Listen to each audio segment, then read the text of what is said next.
Welcome everybody. Good morning. I'm very happy that you joined us today for our Ilisarniq workshop. It's all about photographing your artwork.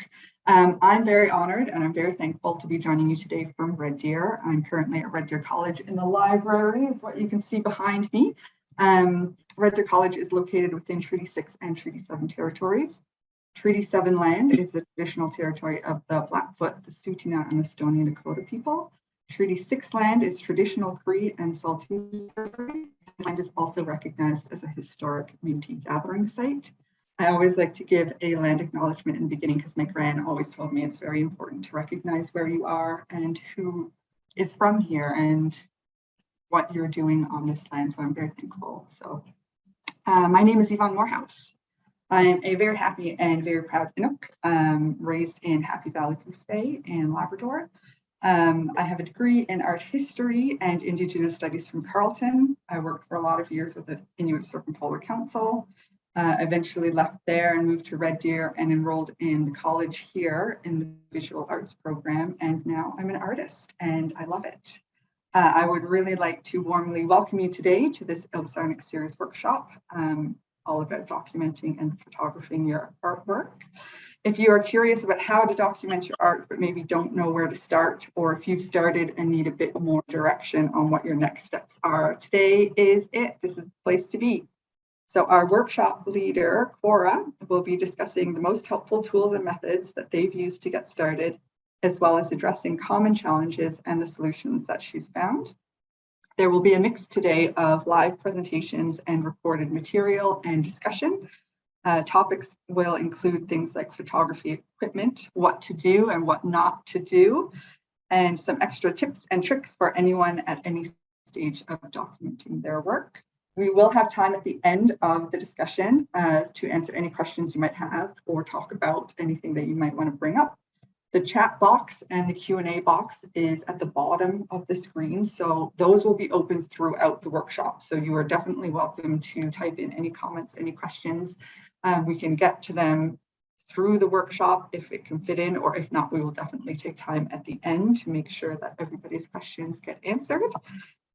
I'll just say a few words about Cora, then we can get right into the workshop. So Cora, welcome.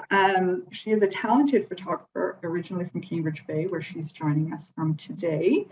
Since 2009, she's been specializing in portraiture, event, and wedding photography under the name Little Inuk Photography. Cora's work has appeared in multiple magazines and newspapers, including Inuit Art Quarterly, and her photography is featured heavily in the book Reawakening, Our Ancestors' Lines from 2017, which documents the Inuit Tattoo Revitalization Project and the process of reclaiming a nearly lost art form. So welcome to the Ilisarniq series. I'm very happy you're here. Thank you so much for joining us today.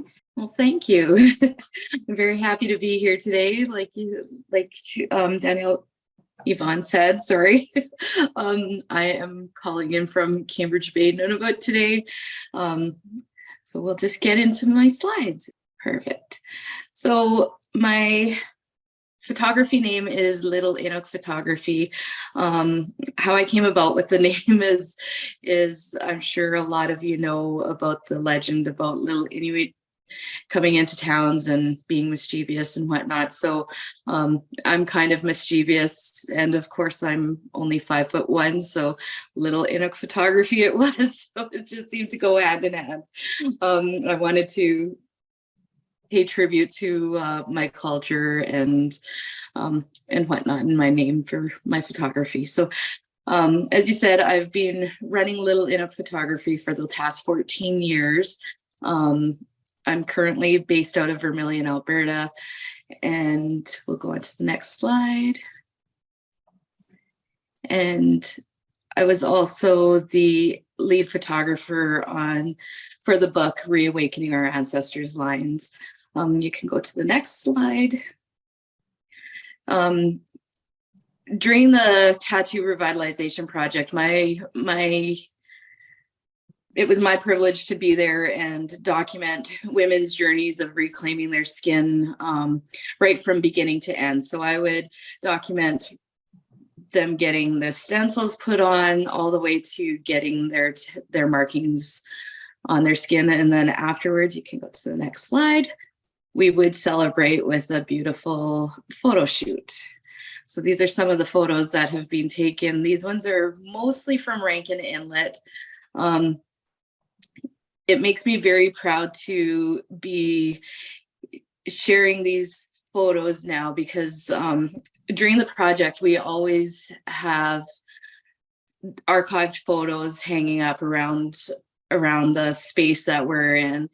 And, you know, some of the photos that have been archived of Inuit women sharing their tattoos, there is one that the woman was hunched over and she looked scared almost, and she was an elder. So now if you see that bottom second from the left of Mary there, you know, it's such a great pleasure of mine to be sharing a new narrative of what we are like. Instead of that scared photo, we've got people celebrating, and yeah, it's very heartwarming for me to be part of that process. You can go to the next slide. So my photos with the tattoo projects, as you said, have been shared all over the world. This is an exhibit that was shared in Poland, and I've also had some in Peru, Poland, Finland, and there's a piece that is a permanent fixture in a museum in Montreal as well.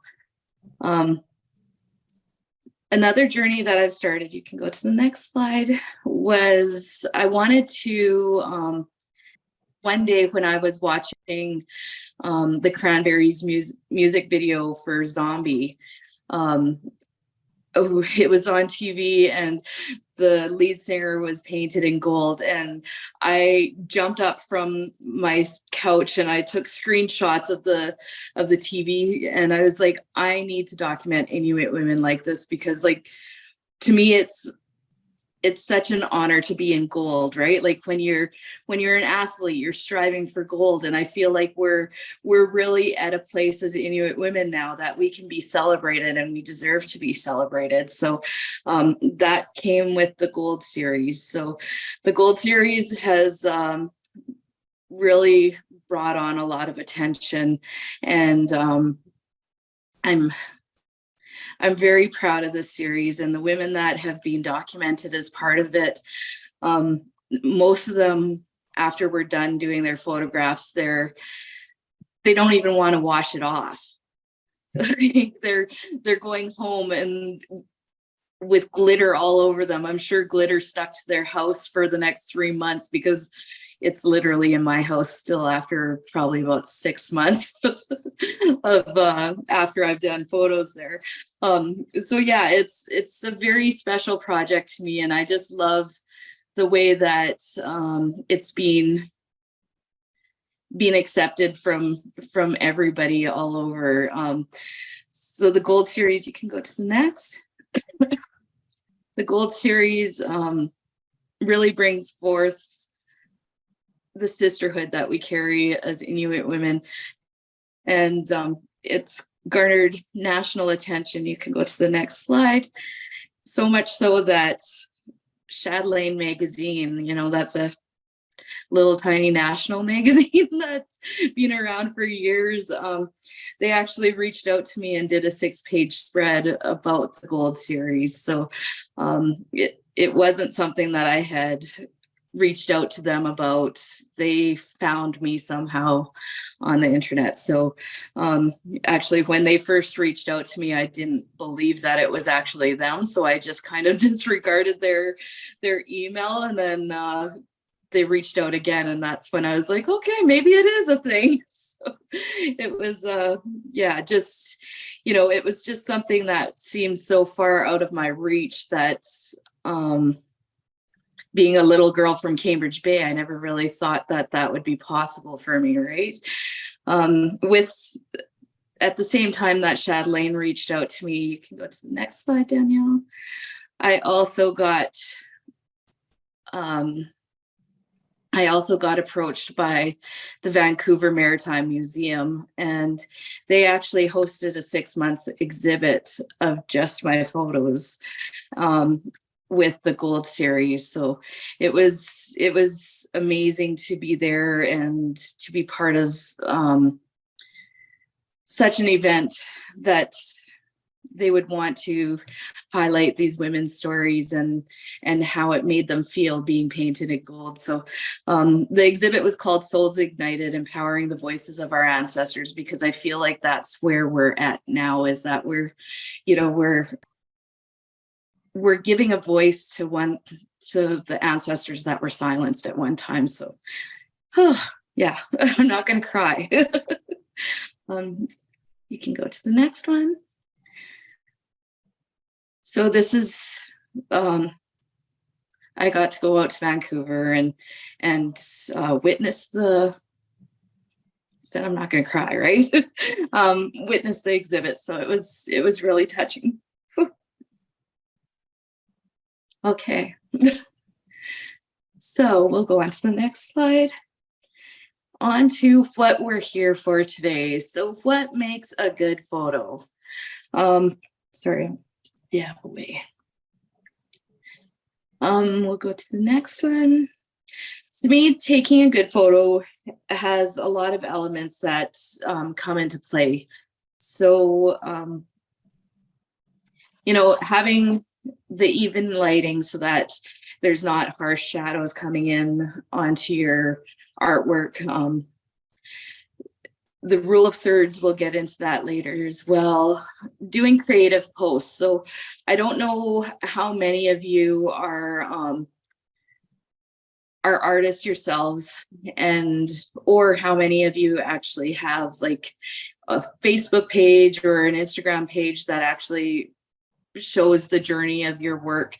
But I do suggest doing that because, we are, as artists, we have, and especially as Inuit or Indigenous artists, we have something that not everybody has. So, the more that we can incorporate the general public into our art and share the true person behind the artwork, I feel like that'll create a bigger audience for your artwork, and it gives you an opportunity, especially in these remote communities like Cambridge Bay, where Joe from down the street is Joe that's been here forever. But like now more than ever, we have the world at our fingertips. Like I said, I never approached the Chatelaine magazine or the Vancouver Maritime Museum. They found me because of my social media. So I do suggest everybody getting out there and, starting up your own page, starting up a Facebook page for your artwork, and as well as an Instagram.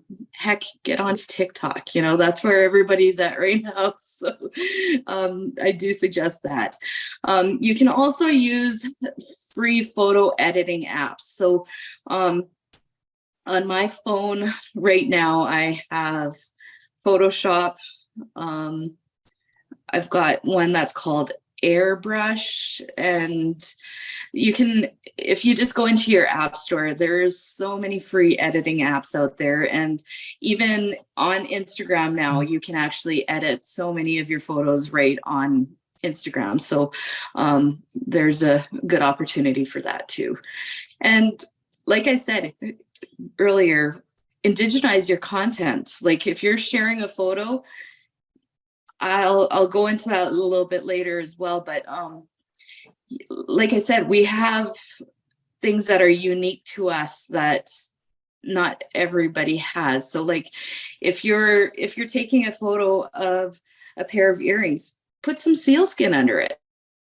Or do something just to make it indigenized, so that it's something to show the uniqueness behind our culture. So that is some of my suggestions. I have done up a video that we'll share next here, and I will just turn off my camera for that, so then we can watch this video. Enjoy.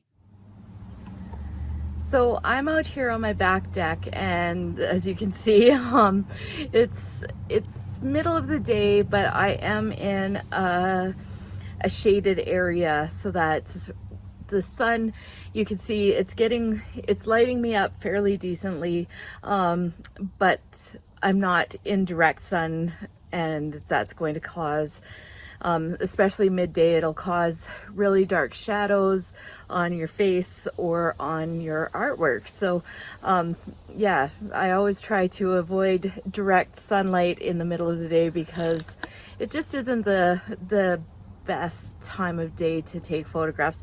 Not saying that it's impossible, but it's definitely not ideal.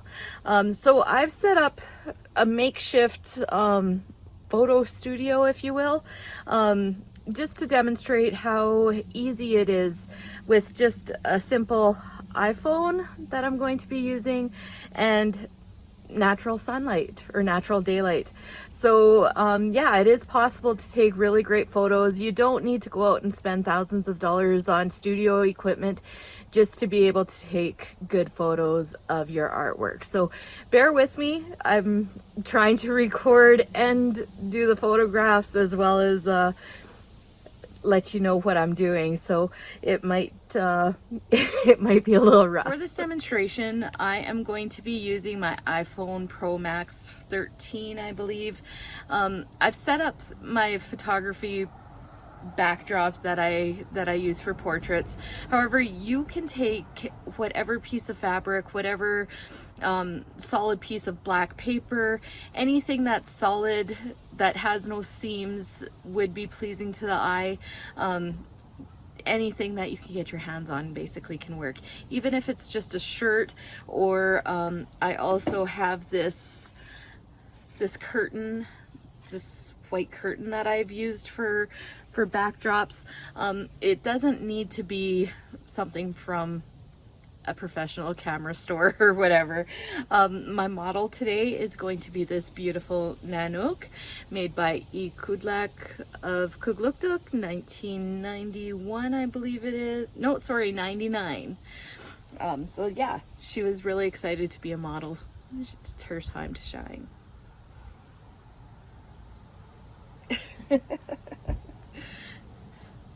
All right, so as I said, I'm going to be using my iPhone Pro Max for this demonstration, just because I want you to be able to see that you can take good photos just using your iPhone.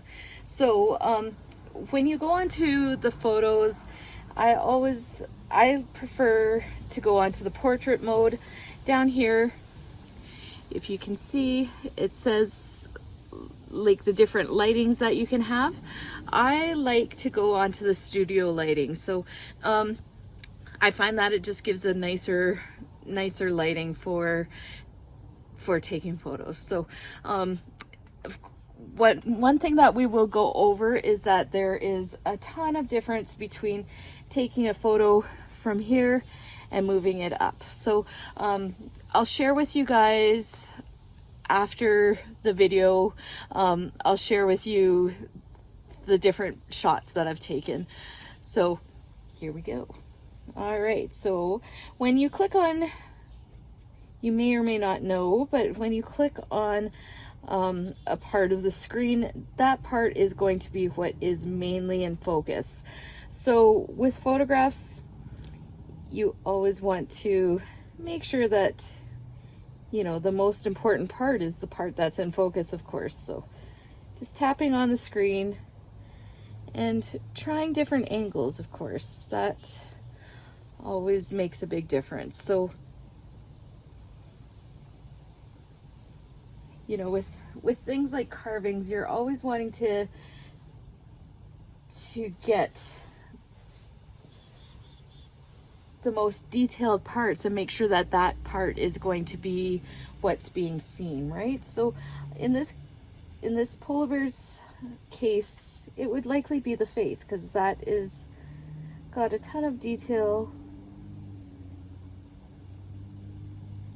And just moving the camera away little by little, taking different shots of it. Another cool thing with your iPhone is that up in the corner, the f-stop. So what I like to view the f-stop as being is if you're in a conversation in a busy room with somebody and you're just looking directly at that person, the people behind you or behind that person aren't in focus, right? So that's kind of what I look at the f-stop as being like. So the higher the f-stop, it typically starts out at 4. 4.5 as a default on your phone. So the higher the f-stop, the more that's going to be in focus.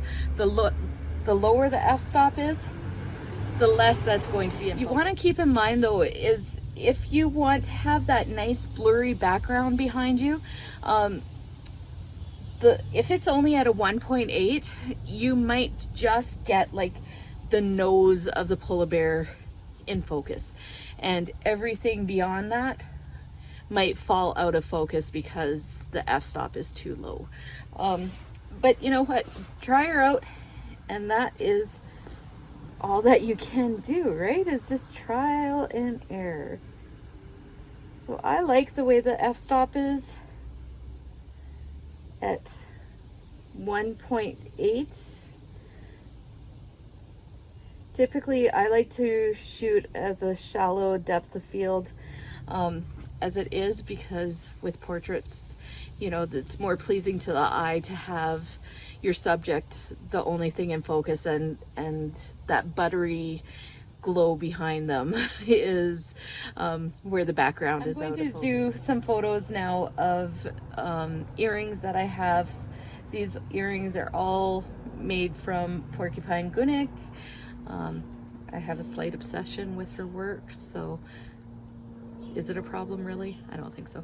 I'm also going to, I like to incorporate different parts of our culture in product photography as well. You know, we have things that are unique to us, and why not display art in all forms, right?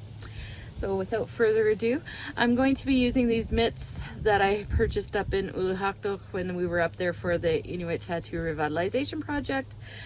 These are going to be a secondary backdrop, I guess, for the photos of the earrings that I have. So one thing over the time that I've realized is that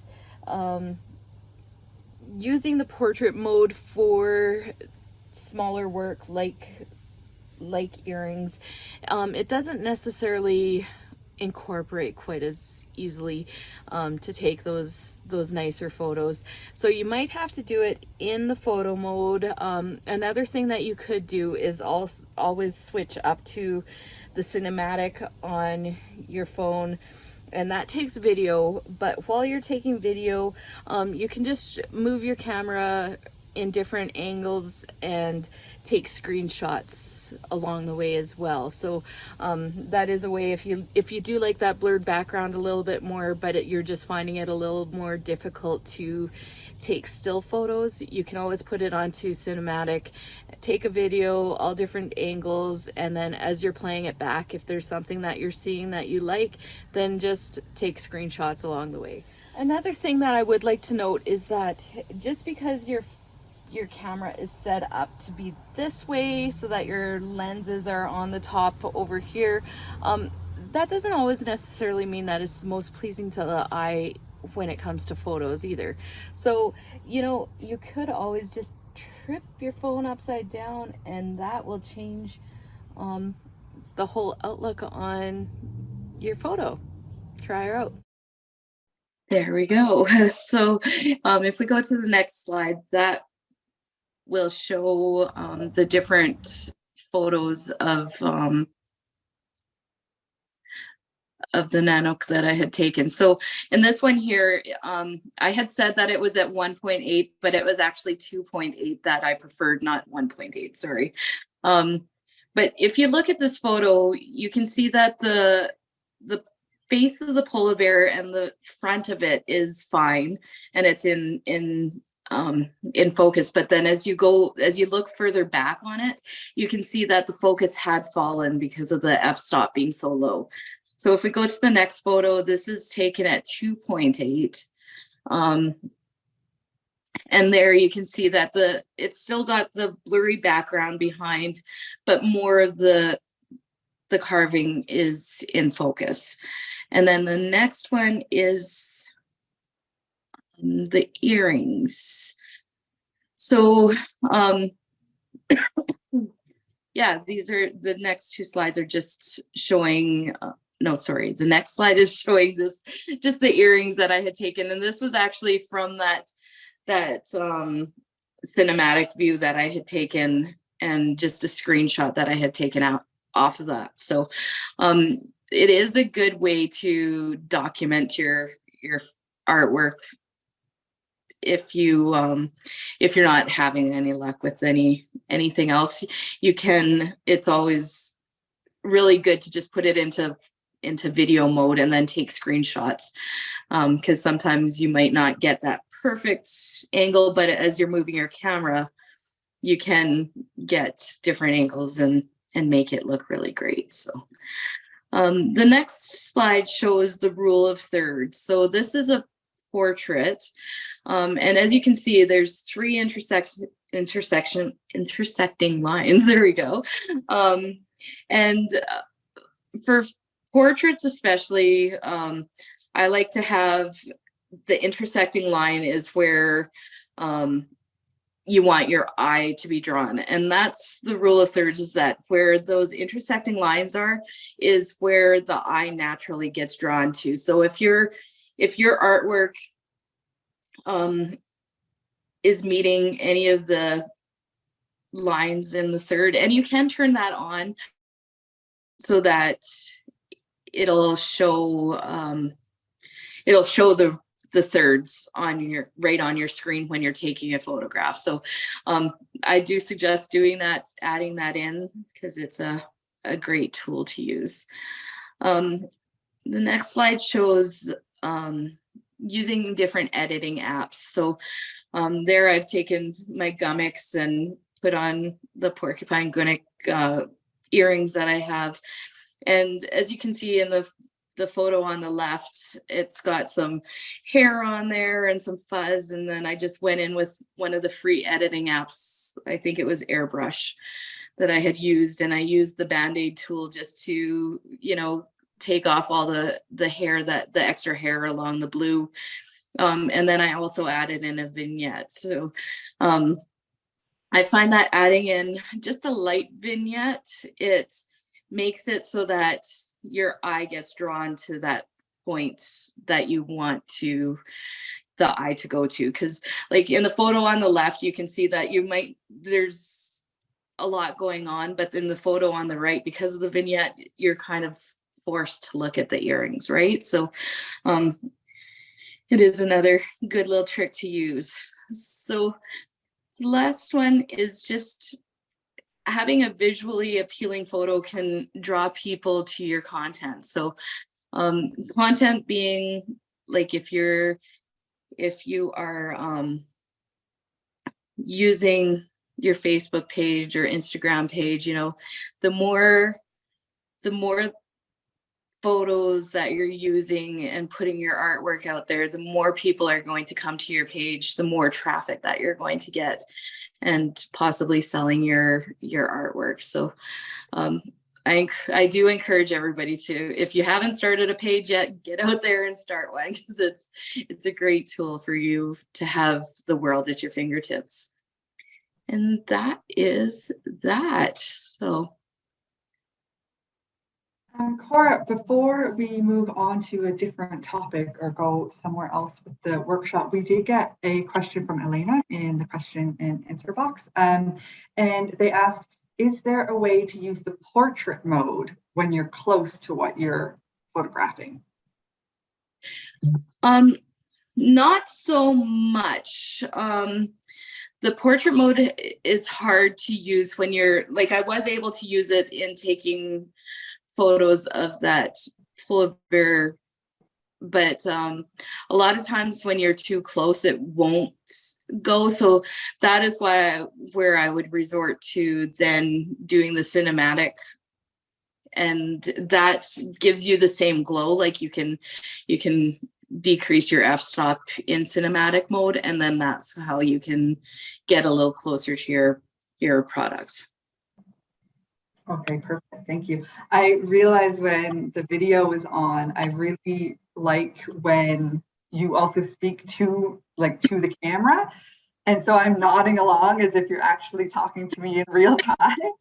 But it's so interesting to see. And I really thank you for putting the two photos with the earrings and showing us the difference of, just those simple little things, those little tricks that you can do, like take a little extra fuzz out or focus a little bit more on that center. And I think that's exactly the kind of thing that's so helpful that you often wouldn't think of yourself until someone's teaching you. I am furiously writing so many notes because I've been trying to do better with my pictures of my stuff, and especially things like jewelry that can have a bit of a shine on it, and you're talking about the time of day and how that light will really affect that kind of stuff. So the little notes that I have, like my pen is just, so this is awesome. Thank you. So did you want to talk any more? I'm not sure if you did have any other slides or videos or anything, or if you just wanted to have a chat about, what you've been doing and kind of how you've been doing it. Yeah, I did want to mention also, if there are people watching that are painters or do drawings, to take a photo of your artwork in 2D, I do suggest having it stable on either hung up already or pinned up somehow, so that you can use the editing app to edit out those pins or the whatever you're using to keep it up. I do suggest putting when you're wanting to put in that much detail, because you want to see the brush strokes and you want to see those things. Instead, a lot of times when you're taking a photo, our hands go faster than what we actually think they are, right? So if you're wanting to get real good detail, I do suggest getting yourself a tripod and having your camera as steady as possible when taking those photos, because that slight movement, even though you don't think that you're moving, that slight movement could cause the detail to be lost in your strokes or whatnot. So yeah, having everything stabilized is a good idea for those 2D artwork. Yes, I was thinking that too, about tripods and things as well. Somebody did actually tell me once, if you don't have a tripod, or if you're trying to take a photo of something where a tripod isn't, appropriate for your setup, if you have to hold your phone, set your timer on it so you have the little countdown, and right before it clicks, hold your breath. Because even your breathing and in and out can move it just enough. And so that's, just something small that can also help, just in case you don't have a tripod available. And a tripod doesn't have to be a tripod. You can build something, like, how you said you don't have to get like the drop cloths from the photography studio or anything like that. I've built tripods out of scrap wood, to be able to put my phone or my camera in a place where it will hold steady where I need it. Where other times, the little tripod that I do have, it doesn't hold the weights the right way sometimes. It's just not strong enough. So I've built some pretty wacky tripods in my time, but they didn't cost anything. Yeah, well, we are Inuit, so being Inuit makes us innovative, right? So absolutely. Also, I was wondering too, we're talking about 2D things as well, and you want them hung up or pinned or something. If you have your detail shots, that's one thing, but if you wanted something that's a little further back to show the whole thing, what kind of background would you use there? Like, you might not want something like a sealskin or something with much texture, maybe. Like, would that be conflicting with your image, I guess? yeah, and what I would suggest in that case is to, I don't know if you've got a neutral colored wall even, you just want to keep in mind when, let's say if you've got a piece of black paper that you want to use as a backdrop.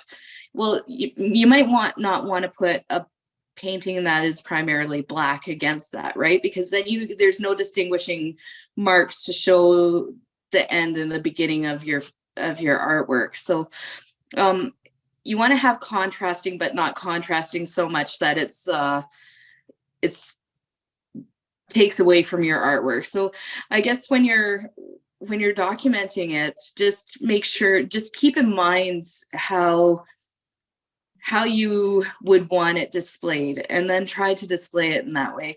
I know it's not always easy to, our homes might not suffice for big piece if you've painted a big piece and you've got a small living room. Well, that's probably not going to be the best place to display it. But I have seen other artists use different apps that you can actually put your artwork into these live apps so that it would show a display in a home that has a huge wall, So if you can, just doing some research so that you can document your artwork, that's the most important thing. And just make sure you're taking photographs along the way of your artwork.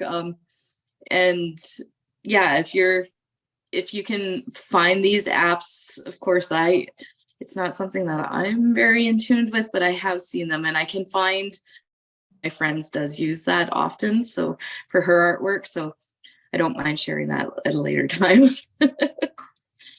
I think you mentioning, actually documenting your artwork, I think that's a really important thing to bring up. I've got that written here as well, and it's underlined with a star next to it, saying, we're not just talking about documenting your artwork, and we're not just talking about having it on a to-do list, because so many artists will have it on the list and then oftentimes it doesn't get done. So actually doing it is so important for everyone.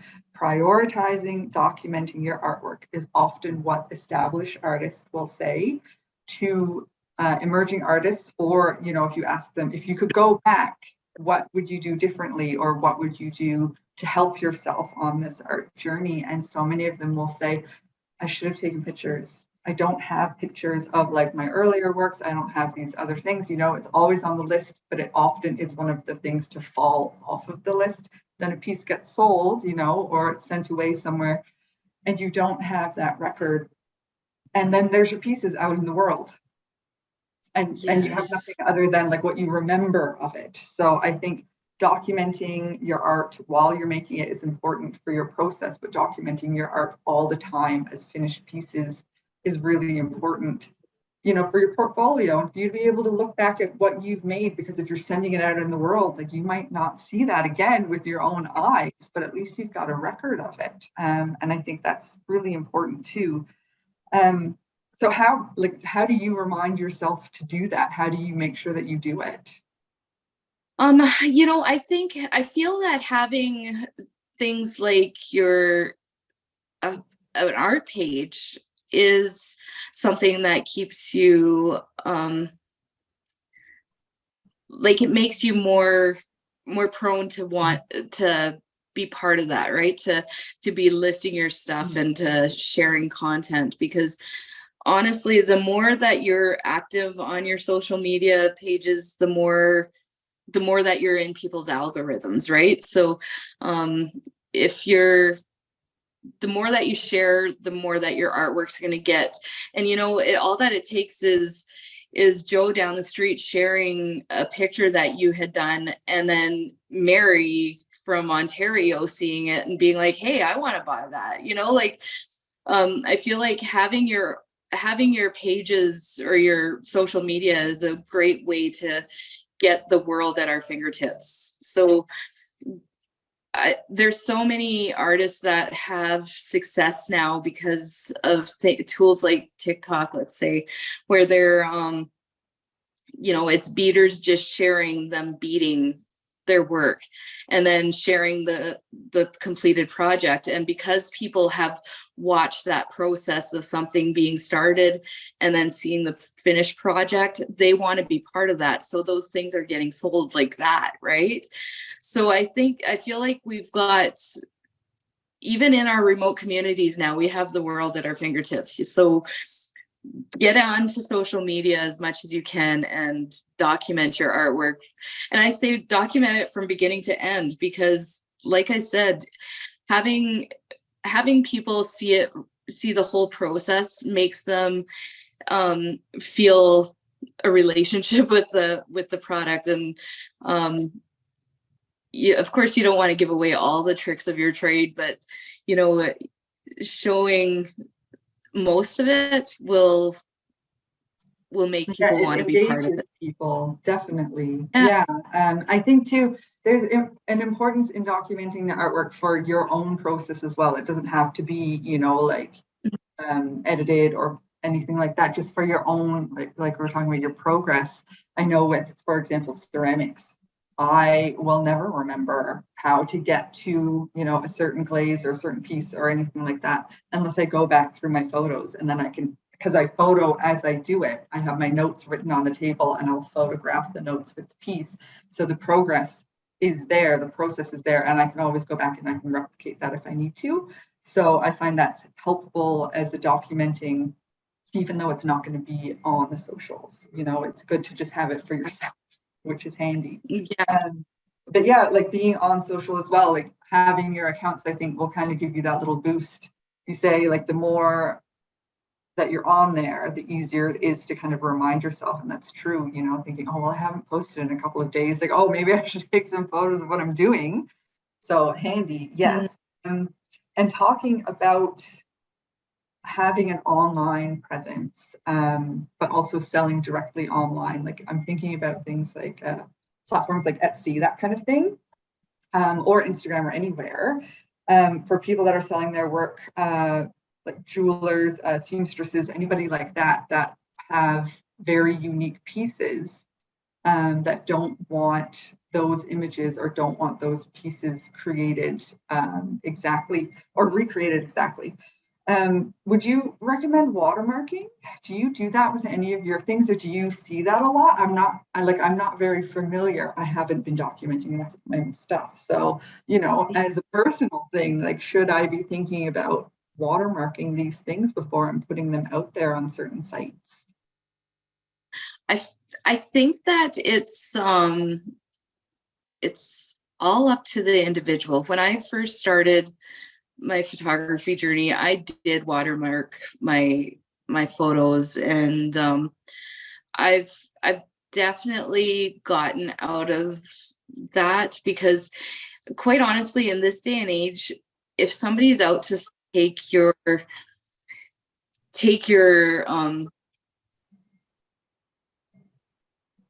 my mom's trying to call me, sorry. Mom, I'm busy. But no, if people are out to take your stuff with all the photo editing apps and stuff, it's easy for them just to delete your watermark, even if you've got it on there. So, and quite frankly, I find them distracting from the artwork itself. So there's always a way for people to come back and find where the artwork or where the photos have originally come from. So yeah, I think it's just preference. I don't do it myself, but I'm not saying that that's the right way either. So yeah, I just wasn't sure, because I see some people do it, but I guess it kind of is falling off a little bit, I suppose. Like you said, there's an easier way that you could just remove it. So it's up to you if you wanted them on there or not. So, but yeah, actually doing the documenting is the more important part, making sure that you have it to begin with.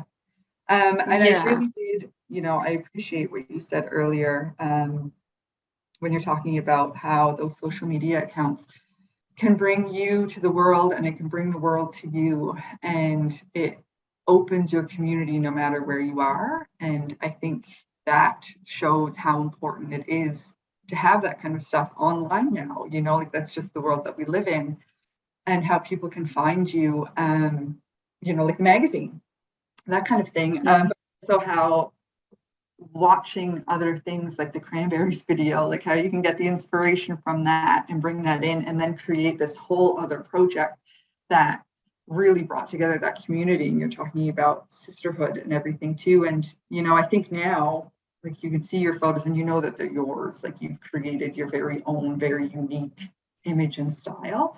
But I think it's really important that you said, if you have something else that you can add to your pictures to show your own culture, like whether it be sealskin or, some type of material, fabric or whatever in the background, to really link it back to who you are and who your community is, to bring it that kind of unique image. So it's not just, earrings on a blank page, it's earrings on sealskin, and just those little editing tricks I think are super helpful, just so you eventually do start getting your own style. Like I know when I scroll through my Instagram, there is a bead worker and she always hangs her beads off of, it's like a muskox form. And so I know immediately who it is as soon, because it's like a unique thing for her and the way that she's documented that. So you can scroll down her page and you can see all of the earrings like that.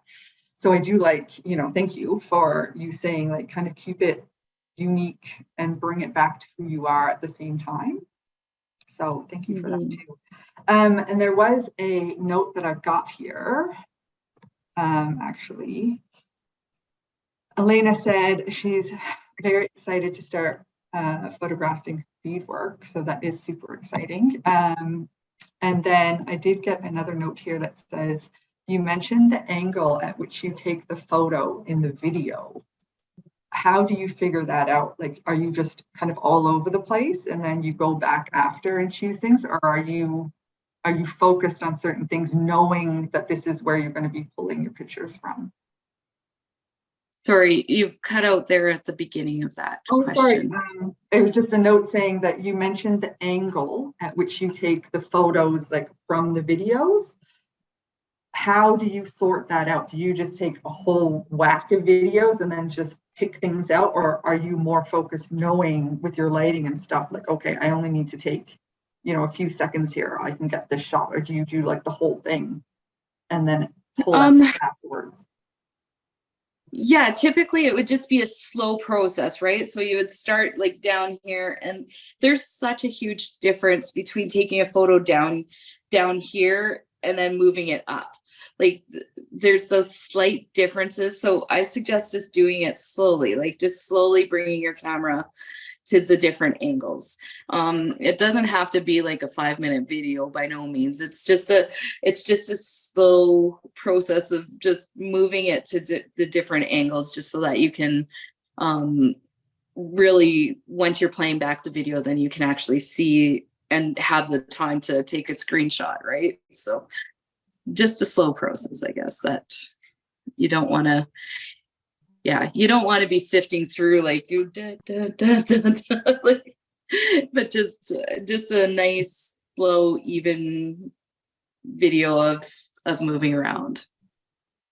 Right. I just got a note from Danielle as well, saying that the foundation will actually, they're planning on a workshop for this fall for artists that is actually about copyright. So I think that came out of me talking about watermarks and things and what that means. So keep an eye out for that. It's in the works, so we can learn more about, things like watermarks and your images and what that means when you put them out there into the world. So thank you, Danielle, for that reminder. That's helpful. So many notes. When you talk about, like, I know that you've done your photography for the book, and then the photography for the gold series and things like that. That was all with a camera, I'm guessing, like an actual camera. Could you maybe talk about how you learned how to use that? Because that's a different kind of step. It's like your artwork is the people and the image that you're, and the scene and the events that are happening. Could you talk a little bit about how you learned how to use a camera in that way, like in case people do have access to that kind of equipment, do they have to go to school, or is it something that they can learn on their own? Oh gosh, no. um, I am a self-taught photographer. So my story starts back here in Cambridge Bay when my best friend and I would go and buy the Northern Store out of all the Polaroid film that they had. And then we would go back to her place and I would make her dress up and I would take her photos. So that is where my love of portrait photography started, was as a teenager in a room at a hostel in Cambridge Bay. And then throughout the years, I just kind of tinkered around with photography. And when I decided to accelerate it a little further and wanted to learn more about my camera and settings and whatnot, I actually read Photography for Dummies. No word of a lie, it was Photography for Dummies. And with that, I just started, as I was reading through the book, I would take out my camera and be like, oh, this dial up here on the top of my camera actually does something. So, I went from shooting in auto mode to manual mode because of Photography for Dummies. And then after that, it was just trial and error. The more that I played with my camera, I quickly outgrew the camera that I was using, because then all of a sudden I learned all the settings, and I knew more about my camera than what it was capable of doing. So I had to upgrade eventually. But it was as time went on, I just learned more, and then now I can look at a situation, look at the lighting, and I can be like, okay, this is what f-stop, this is the shutter speed I need. And yeah, it just comes with trial and error, and by no means do you need to go through a course to get a certificate to say that you're a professional photographer, because I feel like quite often those courses can kind of limit you, even because you're not it can take away from your creative process, because all of a sudden you're so much on the technical part of it that you're not thinking creatively anymore. So yeah, absolutely. And that too, bringing it back to, do you need a course and a certificate versus getting a book? I know often for our workshops, we try to keep in mind, of course, the different access that people have. Some people will join this workshop from the south, many will join from the north, and the levels of access to things like internet, equipment, anything like that, courses themselves, can you join a course? Do you have enough bandwidth, internet, to be able to join an online course? Oftentimes that varies hugely across the north, of course. Even today in Red Deer, the library rooms that I'm in don't have power. Some of them don't have internet. So you never know what you're really going to be able to access. And do you have money? Do you want to throw all of this money into a course that maybe isn't what you want? And like you said, maybe takes away from the creative side of yourself, that you don't want to dim that in order to get, a certificate at the end.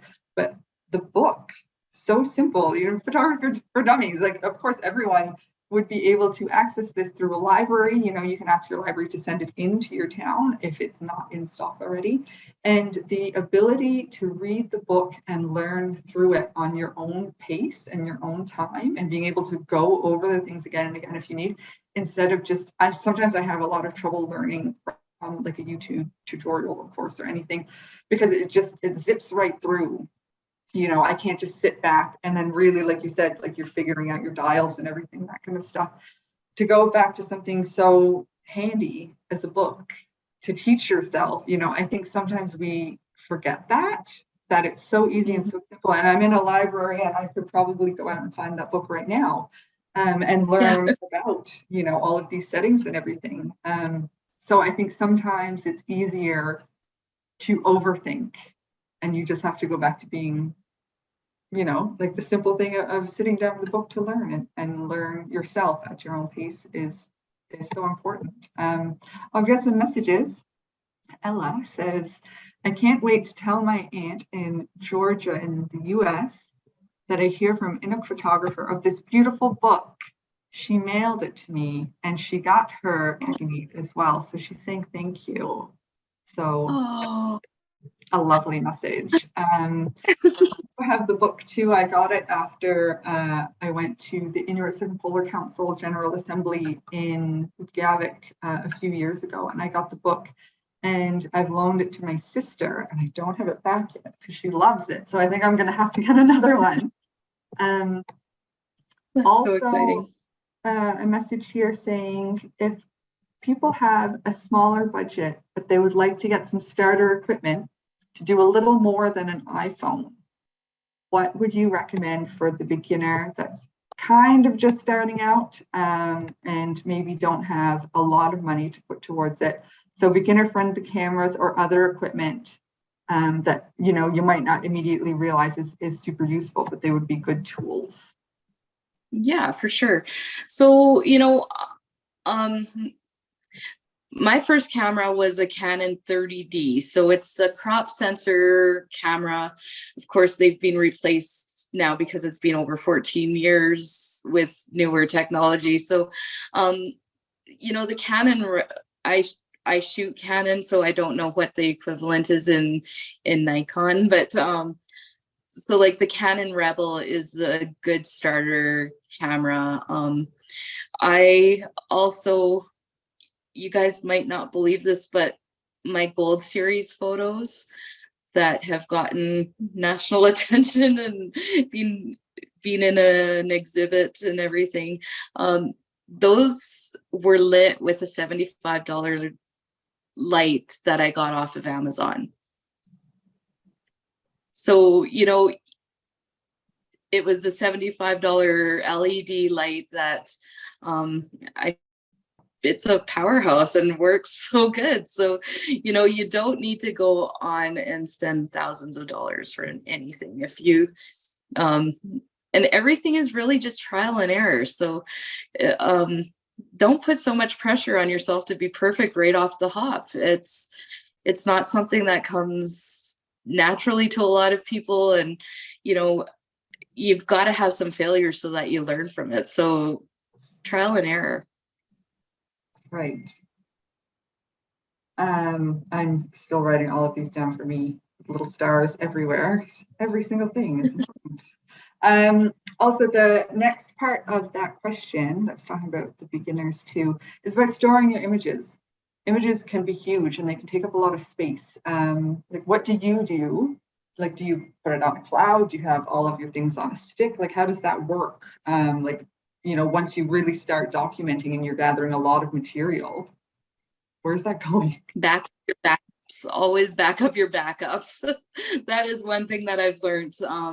I used to, back in the days, burn them onto a CD, and then now those are obsolete.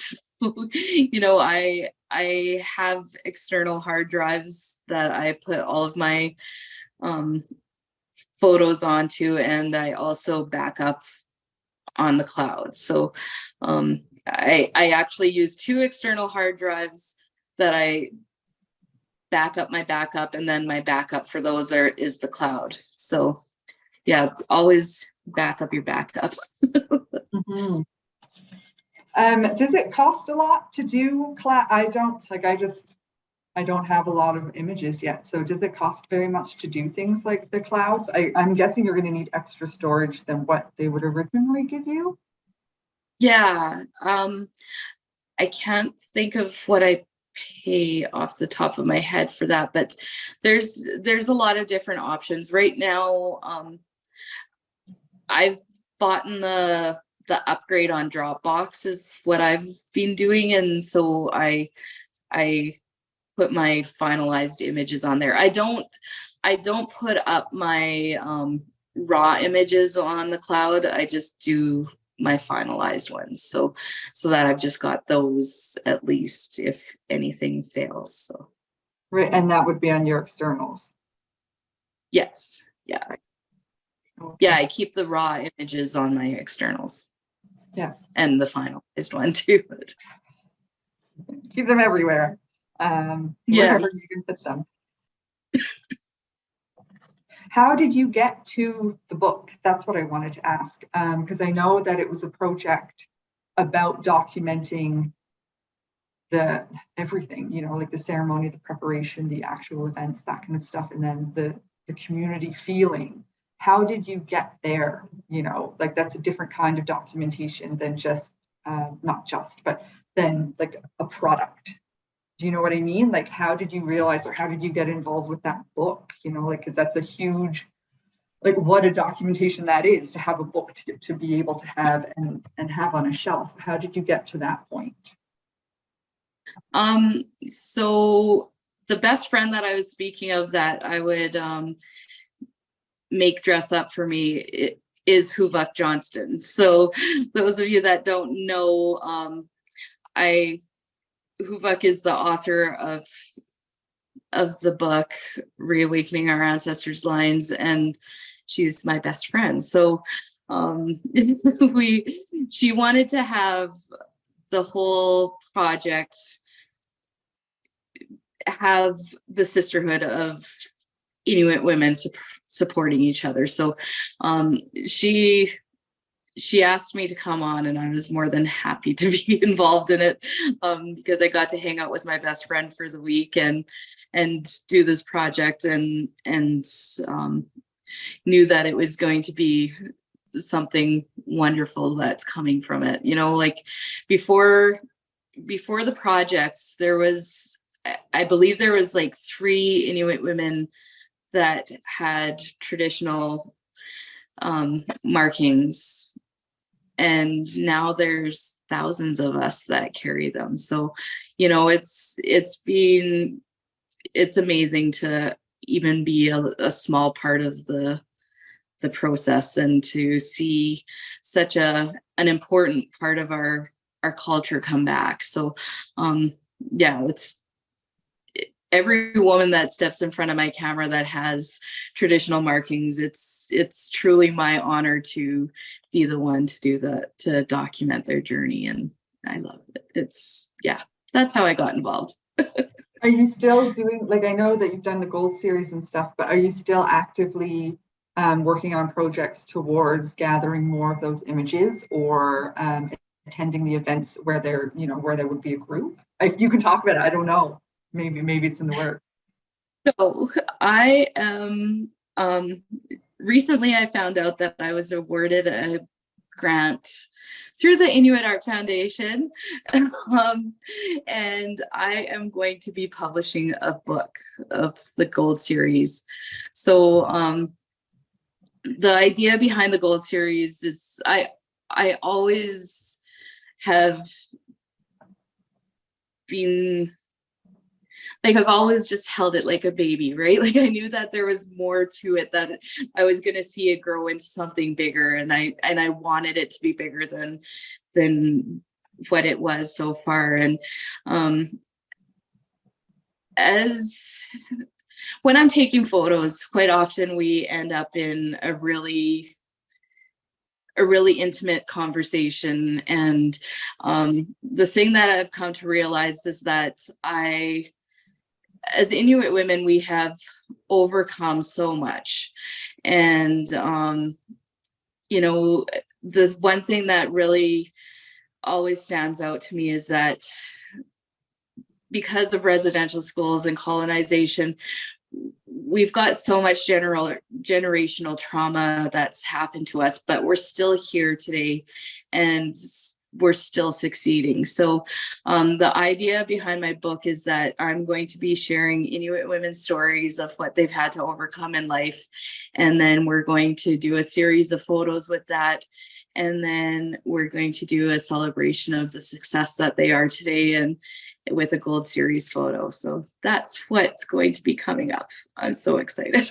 That sounds amazing. I'm definitely I'm writing success and celebrating Inuit women.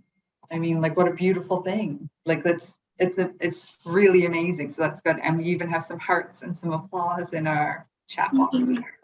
It's appreciated, you know, and I think it's true. Sometimes you lose sight a little bit of how strong and resilient Inuit women are, and to bring that together and have that community and sisterhood is so wonderful, and to have it documented is stunning. It's really, you know, it makes my heart feel really happy.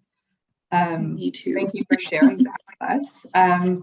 Cora, if there's anything else that I might have missed, you know, is there anything that I should have asked you?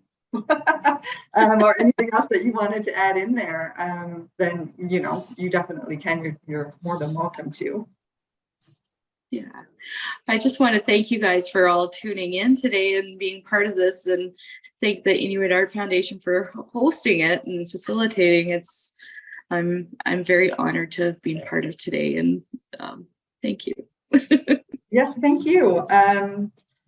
I do want to just note as well for anybody out there listening or watching either live today or later on, I know that we're always happy to hear any suggestions or, you know, comments about like what we've been doing or what you want to hear, like what kind of workshops you want to do. Anything that you want to learn. It could be, you know, panel discussions. It could be workshops like this where we're learning directly from, you know, people like Cora who really know what they're doing and are so easy and comfortable to share that knowledge with. So yeah, if you do have anything else, you can let us know today, or you can email us. You can always reach out. So I am super pleased and I am super thankful for everything today. I feel really happy and I really feel like I've learned stuff, and I love when I feel like I learned stuff and connected at the same time. It makes me really appreciative.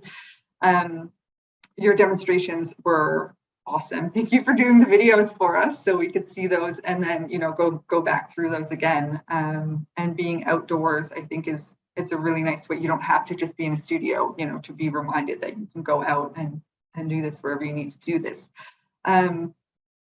And I would like to actually thank everybody else also, of course, for joining, all of our participants that were here live, and then everybody that will be watching afterwards. Thank you for taking part in our Ilisarniq series. And thank you to Cora. That was wonderful. I'm super pleased that we got to connect through this, and I'm really looking forward to your upcoming book projects, you know, with your grant. So congratulations on the grant and best of luck with that project. And thank you, of course, to Inuit Art Foundation, Inuit Futures, the Ilisarniq series organizers, and Danielle, who I could not do any of this moderating if Danielle was not behind the scenes. She helps me every single time. So thank you, Danielle.